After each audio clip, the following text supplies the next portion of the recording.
are at the 2018 WorldDAB General Assembly here in Berlin. Siobhan Kenny, hello from Radiocentre. So you are the CEO of the industry body in the UK.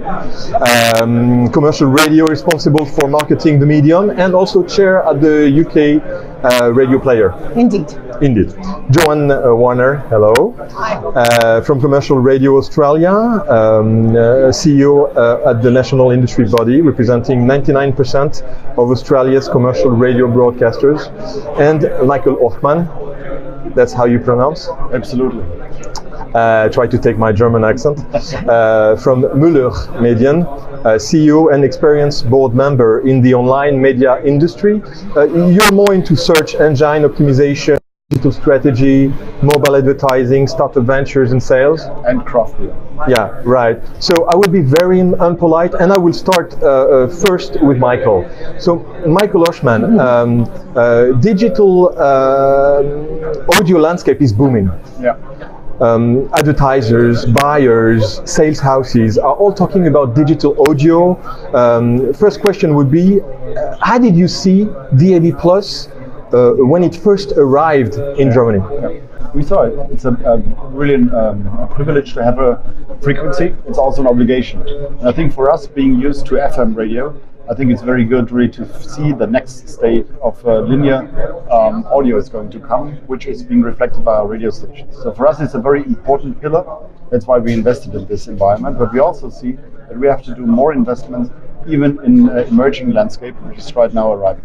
DAB Plus in Germany was only present in Länder, if I'm correct, and now it opened to national scale. Absolutely. We have been some of the pioneers, some of the nerds who started it, but right now we really see jump in of a lot of very, very important radio station partners, and I think this is very good for DAB Plus.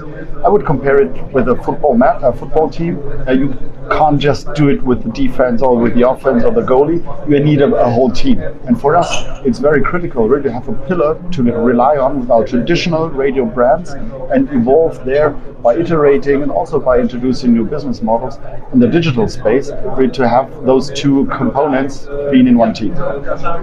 Radio still commands, from our share of audio, we do a share of audio study every year, and radio still commands the largest part of the day. People use music in a different way on a streaming service, and let's not forget that radio is more than just music. Radio is all about local news, local personalities, information, entertainment, sport. So radio is not really threatened by streaming services unless radio decides to let itself become nothing more than a jukebox. So what would you see are the most innovative actions that were made in Australia? Promote. And that's something that you don't see a lot of in some jurisdictions. In the US, for example, they don't really promote, or haven't until the last couple of years, their local radio personality. They also were the first to jump on the social media bandwagon to see how they could use the digital space, the streaming space, and DAB Plus, of course, which allows them to offer more content. Is radio in UK in good health with those digital audio services and podcast editors that are maybe not from the radio industry? Yes, it's in good health. 90% of the population is still listening, which when you consider that it's been very steady for the last 10 years and everything else that's happened to take our attention away in the last 10 years. So clearly radio has been innovating. We went absolute 80s, absolute 90s and so on, and have developed niche brands out of their big brand. So I think it's in really good health. What are the three best reasons to be on the radio player for a station in UK? I think there's one best reason, which is it is an anytime, any place way to get your content out across any platform. I can't think of a more compelling proposition than that. Listeners are tired of ads, advertising, and behaviors evolve. How can radio fight? Can I start? We've done some research on one of the first pieces of research was done was how people use the Amazon Echo. And when they're listening to radio on their Amazon Echo, they will be happy to tolerate adverts. When they're listening to other sort of content, podcasts, less so. So I think radio listeners have the habit of listening to very short adverts, and it is not Taking away fact, most people are using their voice-activated speakers to listen to radio. I think don't forget about the emotional part of radio. We are a very positive medium.